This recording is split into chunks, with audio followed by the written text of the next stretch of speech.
en el tiempo que nos queda vamos a pasar a un breve debate sobre la temática que hemos visto hoy.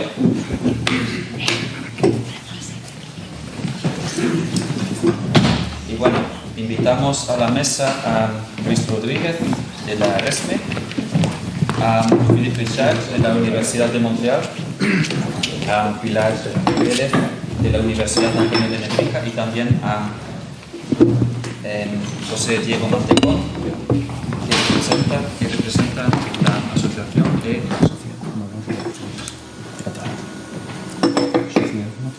la Sociedad Matemática de Profesores de Cantabria. Perdona, la traducción ha tomado... Ha hecho efecto. Es trilingüe. Sí, ha hecho efecto, sí. Bueno, gracias a todos. Yo voy a hacer unas preguntas y luego, si queréis, si alguno quiere comentar sobre la respuesta de otro, podéis hacer como veáis. Mi primera pregunta es para Luis Rodríguez. Cuando observamos los currículos de matemáticas en educación primaria y secundaria en España, lo que vemos es que no contemplan todavía mucho uso de la tecnología. Por ejemplo, en Cantabria vemos que se exige el trabajo con la calculadora y si nos vamos a secundaria podemos ver que ya se habla de alguna aplicación con ordenador y alguna hoja de cálculo, por ejemplo, pero no, aparte de la calculadora no hay un uso más generalizado. Mi pregunta es, en un futuro cercano, ¿podemos esperar más inclusión de tecnologías en estos currículos y en la formación de los profesores, de los futuros maestros, o esta inclusión se va a hacer esperar muchos años? Bueno, hay que tener en cuenta que cada vez que entra un gobierno nos cambia la ley educativa, con lo cual a lo mejor no hay que esperar mucho, ¿no? Solo falta que la ley se haga adecuadamente. Bueno, más allá de esto, es cierto que el currículo español de matemáticas, también en otros países, pero especialmente el currículo español, se ha hecho por acumulación durante muchos años, reforma tras reforma educativa, y apenas se ha expurgado. De hecho, tú has comentado que aparecen referencias a la tecnología, pero referidas a la tecnología como herramienta, es decir, qué utilizar, una hoja de cálculo, una calculadora y alguna referencia, vamos, alguna poca otra referencia. Pero una evidencia de esto que acabo de decir, del expurgo que necesita, es que en el bachillerato, por lo menos yo creo que en el currículo en Asturias está, pero me parece que está literalmente también del currículo nacional, aparece el uso de la tabla de la distribución normal. Bueno, a mí me tocó estudiar la tabla de logaritmos, ¿no? Y aparece en el mismo currículo donde se habla dentro de la expresión general de cuáles tienen que ser las competencias, de la competencia digital, del uso de la matemática para entender el entorno y demás.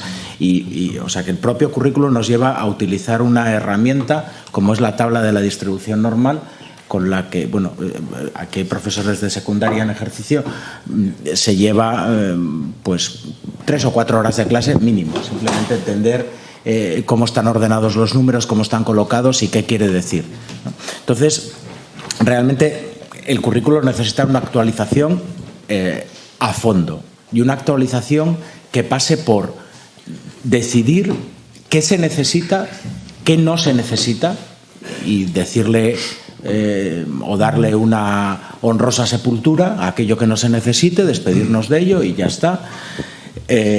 E integrar la tecnología, pero de una manera mucho más avanzada. Acabamos de ver ejemplos con los 3 ponentes respecto a que la tecnología no puede quedar reducida al uso de un recurso, de una herramienta, sino que tenemos que integrarla mucho más. Aquí tenéis este grupo que lidera Tomás respecto a cómo utilizar el GeoGebra como incluso una herramienta de demostración.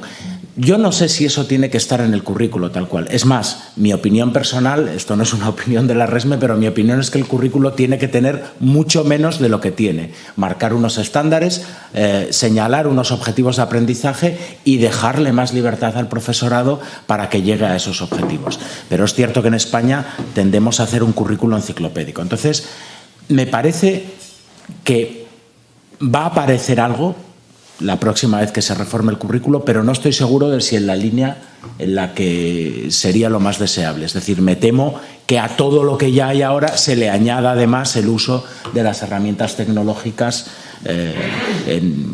a distintos niveles. Muchas gracias.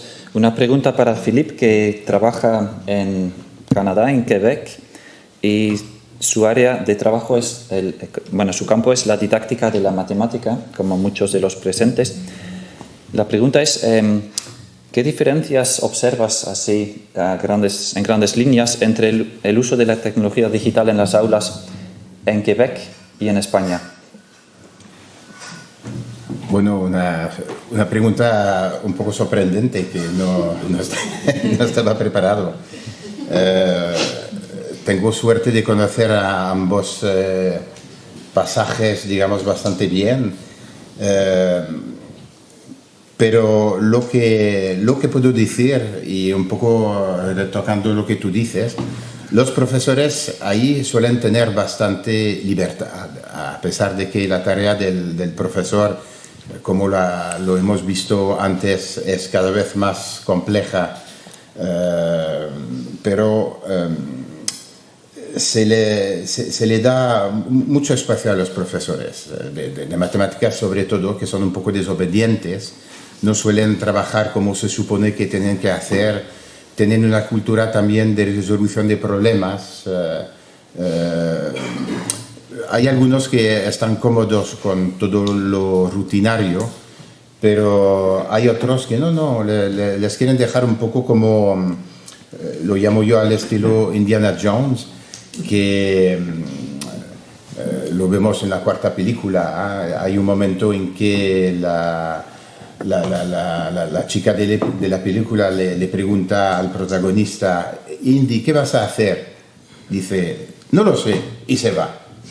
Entonces es claramente una persona competente, muy culta, que sabe exactamente lo que tiene que hacer, pero se adapta a la situación en cada momento.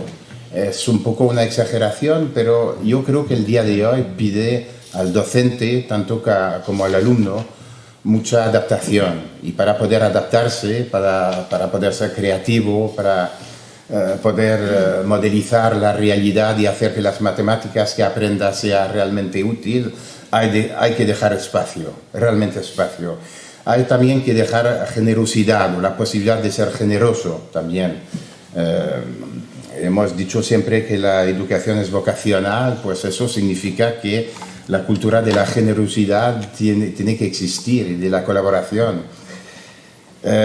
No diría que en Quebec técnicamente está necesariamente mejor hecho que los demás, pero al tener un poco este fondo, al ver que los niños entran dentro de las tecnologías con mucha facilidad, sin tampoco preguntarse mucho, a veces se hace virguerías, pero otras veces al dejar esto se les permiten recrearse, crear, hacer cosas nuevas, y los docentes miran a veces y dicen: mira, hay algo, y lo dejan, y intentan en la medida de lo posible acompañar. Y no siempre es fácil, porque evidentemente, del mismo modo que no existen las matemáticas tecnológicas, es decir, que desde un punto de vista epistemológico, las matemáticas nacieron con el lenguaje, las matemáticas nacieron con la escritura, nace con la historia. Muchos matemáticos profesionales en todo el mundo tienen una resistencia a ir un poco más allá y utilizar las tecnológicas. Parece que es como dejar el control a otro sitio, pero hay que dejar un poco el control a otros. Y hay que pensar que, bueno, quizá no sabemos a dónde vamos, pero sí formamos, como se ha dicho, pensando en competencias que puedan ser útiles de cara al futuro, aquí ya estamos, lo estamos haciendo bien. Y yo creo que sea una cosa que se hace bien en el Quebec y el Quebec se le puede decir en este momento con las pruebas PISA desde que existen, ¿no? Desde hace más de 20 años, y esto tenemos los resultados porque el gobierno canadiense desarrolla los resultados por provincias por una razón puramente constitucional. Pues se ve que sistemáticamente los resultados son mejores. Y entonces, ¿cuál es la clave de todo esto? Evidentemente no es fácil de saberlo, pero veo yo en España mucha creatividad por parte de líderes locales que trabajan bien, pero parece que se quedan cada uno con lo suyo, con sus amigos y con los que ya tienen fe en eso, pero que falta un movimiento un poco más global que permitiría dejar espacio a los niños que saben, ellos entran en la tecnología con muchísima facilidad, y seguro que vosotros lo sabéis al tener niños pequeños o incluso nietos, se ve. Y incluso nosotros mismos aprendemos mucha tecnología con ellos, y incluso hablamos aquí de matemáticas, pues se ven el uso que pueden hacer. Yo creo que tenemos que dejar este aprendizaje matemáticas tan rutinario.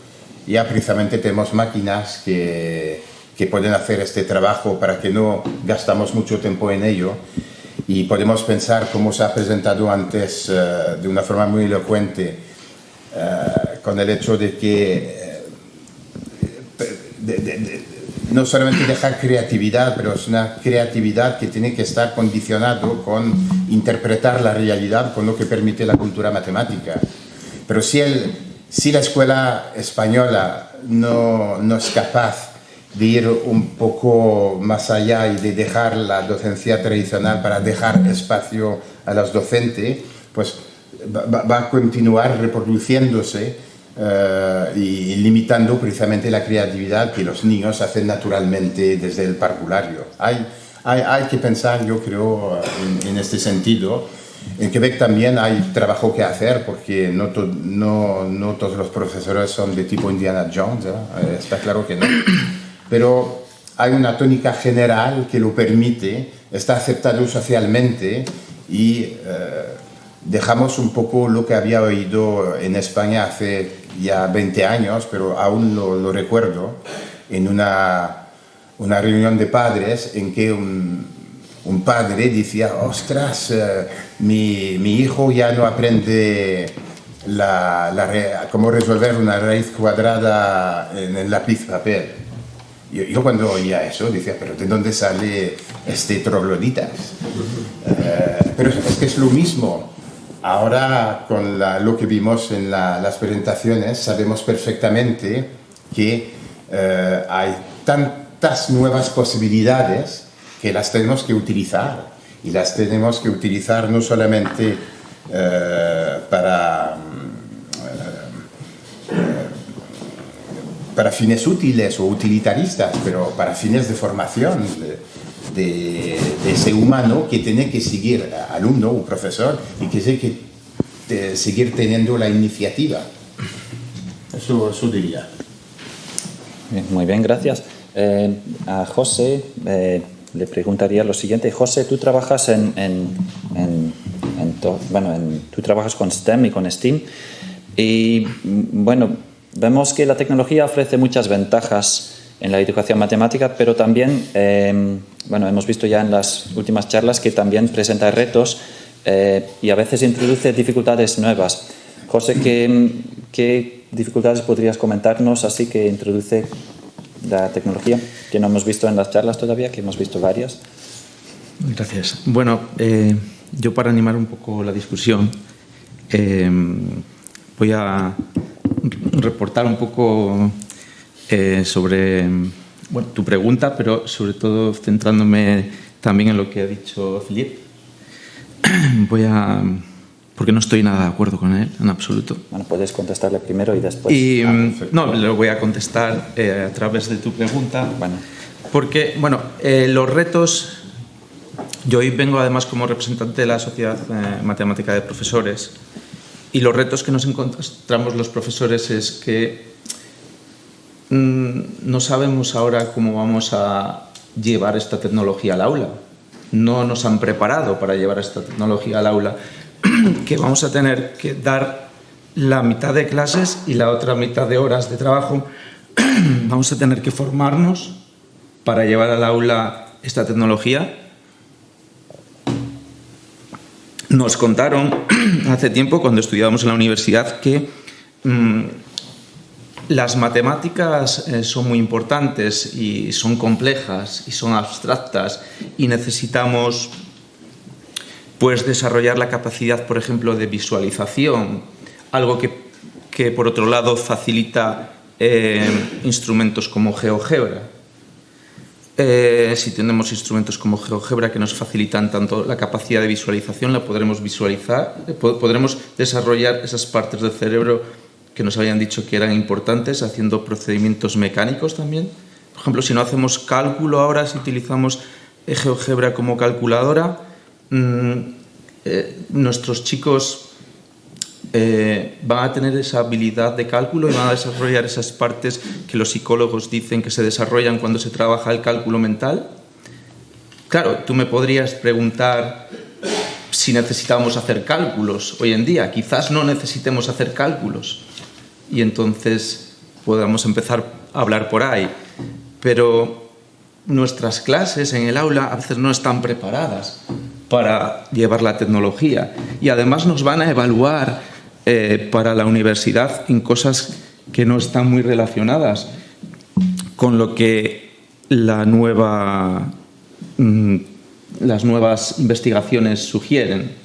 Luego, así como para concluir, decir que desde el punto de vista mío como profesor de secundaria, que no lo soy, pero he investigado en las aulas, diría, la tecnología es necesaria, y no solo necesaria, sino imprescindible en nuestra sociedad.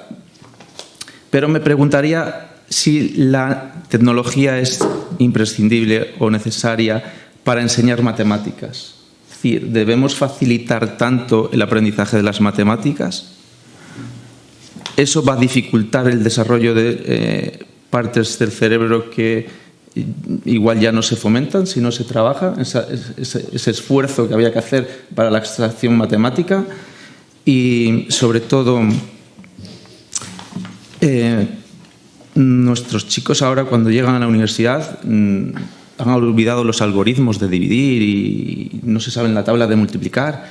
¿Es eso bueno? ¿Es necesario? ¿No es necesario? Igual no hace falta estudiarlo. Ahí os dejo un poco estas reflexiones para que podamos debatir más ampliamente.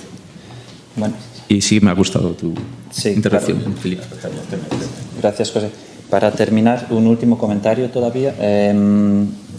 Luis, tú has hablado de que hay que rehacer los currículos. Yo añadiría que los currículos, una vez hechos, son bastante estáticos, se quedan ahí para años, y hay una brecha porque vemos que la tecnología está cambiando muy rápidamente. ¿Cómo podemos combinar esas diferencias entre un currículo estático y tecnología que cambia muy rápidamente? Cualquiera que quiera opinar sobre ello. Bueno, voy a aprovechar para como responder, pero pido la palabra después. No creo que estamos tan en desacuerdo. Yo veo que ya está clara que al no existir esas matemáticas tecnológicas, carecemos de una referencia que nos ayudaría para decir, vale, es eso lo que tenemos que hacer. No lo sabemos. Y tampoco sabemos muy bien, como mi compañero lo ha dicho, qué ocurriría en caso de que, por ejemplo, dejamos algún tipo de trabajo rutinario para hacer matemáticas más avanzadas. No lo sabemos. El problema está en que las tecnologías están. Tenemos que hacer con ellas. No podemos decir, bueno, como hacen algunos matemáticos de la vieja escuela, decir, no nos ocupamos de eso porque precisamente las matemáticas nacen con el lenguaje, la escritura, las hemos hecho así. No, tenemos que utilizarlas, pero las tenemos que utilizar precisamente sabiendo lo que hacemos y sabiendo que hay muchas cosas que tampoco sabemos. Los matemáticos mismos no están de acuerdo entre ellos en cómo hacerlo. Y de hecho vemos muchas facultades de matemáticas en la cual es como se ha dicho antes, no quieren ni no quieren utilizar las calculadoras, ningún software, o si se utiliza GeoGebra es de una forma perezosa para no mancharse las manos y dibujar a la pizarra. No va mucho más allá. Y hay otras que es totalmente al contrario. Los profesores que utilizan la tecnología en su investigación la utilizan también en su pedagogía e incluso militan para su uso. Vemos claramente los dos, pero hay una tensión, está claro que hay una tensión. Cuando hablamos de desafío, de retos, aquí estamos, es un desafío mayor. Y las matemáticas precisamente tienen una cosa un poco curiosa, porque están por una parte al origen de una gran parte de estos enfoques tecnológicos y por otra parte, desde que las herramientas emergen, las tenemos que utilizar como un todo diferente que no sabemos cómo puede hacer para aprender las matemáticas. Entonces, estamos en una zona difícil de saber y está claro que no podemos dejar todas las responsabilidades a los docentes. Por eso estamos muy de acuerdo. Sin embargo, las tecnologías al estar aquí obliga a hacer planteamientos realmente de qué es lo que podemos hacer para desarrollar competencias complejas que permitían resolver problemas realmente a la altura de los problemas de hoy. ¿Cómo hacen, de hecho, las profesiones, como los médicos, los ingenieros, los abogados, los profesores? Yo creo que es ahí tenemos que pensar. Y yo sí me baso bien en los ponentes que estuvieron aquí antes que nosotros. Yo creo que he oído mucho de esto y lo quiero subrayar. Bueno, con respecto al currículum, yo creo que Luis lo ha dejado muy claro. Habría que marcar unos objetivos. Más o menos eso es lo que nos has querido decir, ¿no, Luis? No hacer un catálogo de primero derivadas, luego integrales, geometría, sino marcar unos objetivos y dejar libertad al docente. Y en eso estoy de acuerdo contigo. Ha habido muchas experiencias a nivel internacional respecto a reconfiguraciones de currículos de matemáticas. De hecho, me parece que saldrá a lo largo de este año un volumen del ICMA Study respecto a reforma curricular en matemáticas y los agentes que están involucrados y que favorecen el éxito o favorecen el fracaso de esas reformas. Pero una de las más famosas es el famoso COM Project de Mogens en Dinamarca, y una de las enseñanzas más claras de esa reforma es que el currículo no son solo los contenidos. Siempre Nice habla de un vector multidimensional, de 6 dimensiones en concreto. Y en España, si hacéis una pequeña reflexión, si os dais cuenta, cuando hablas con profesores sobre currículo, casi siempre acabamos hablando de contenidos, a pesar de que nuestro currículo hace años que incorporó los criterios de evaluación y hace unos pocos menos años que incorporó los estándares de aprendizaje evaluables. ¿Qué ocurre? Que son demasiadas cosas y no siempre son concordantes los contenidos, los criterios y los estándares. Entonces, al final, siguen pesando más los contenidos. Desde mi punto de vista, aunque se precisen unos contenidos, deberían marcar más los estándares, sobre todo si estamos hablando de que queremos evaluar por competencias. Y ahí es donde ganaríamos esa libertad a la que se refería Philippe y darle espacio a los profesores. Y otra dimensión más del currículo es la metodología. Y aquí en España, así como quizá pecamos por exceso en el detalle de los contenidos, pecamos por defecto en el detalle de la metodología. Y nuestro currículo apenas hace referencias muy genéricas al tipo de metodología.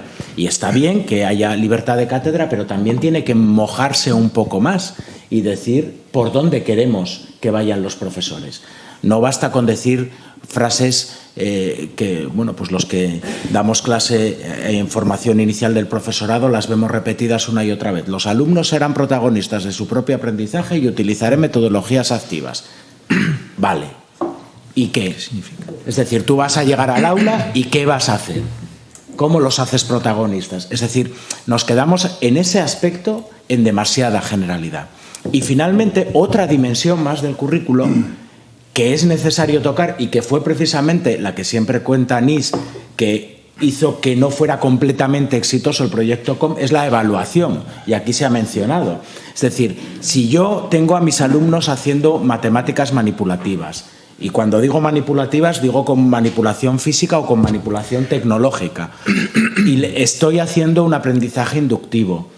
Después de hacer ese aprendizaje inductivo hago una sistematización de lo que he aprendido, defino los objetos matemáticos, estudio sus propiedades, porque, abro un paréntesis, este es otro problema que a veces tenemos, no solo en España. Hay un exceso de manipulación, pero no hay una sistematización y una conceptualización al final de ese proceso. Entonces tenemos a los alumnos muy entretenidos, han hecho un montón de cosas, pero a los 2 días se les olvida porque no han aprendido realmente nada, ¿no? Y cierro el paréntesis. ¿Puedo hacer todo eso? Y si luego en la evaluación les voy a pedir que hagan una raíz cuadrada a mano, que no está en el currículo, por cierto, esa es una de las cosas que siguen por inercia, ¿eh? O sea, afortunadamente esa no está, pero se sigue haciendo por inercia. O les voy a pedir que me hagan 3 integralotas sin preguntarles qué significa esa integral o dónde se utiliza. Es decir, está bien que pongamos también ejercicios o problemas en los propios marcos de evaluación como PISA los hay, con un contexto puramente matemático, pero no pueden ser todos en un contexto puramente matemático. Entonces, esa evaluación, si tampoco se cambia, pues efectivamente nos va a llevar al fracaso cualquier reforma que queramos hacer. Y estoy hablando demasiado, perdonadme. Bueno, aunque este debate desde luego no ha terminado, vamos a dejarlo aquí. Hemos visto unas opiniones a veces algo distintas, pero muy interesantes y unos puntos de vista muy interesantes. Quería dar las gracias a todos los ponentes y los participantes en el debate, también a todos ustedes.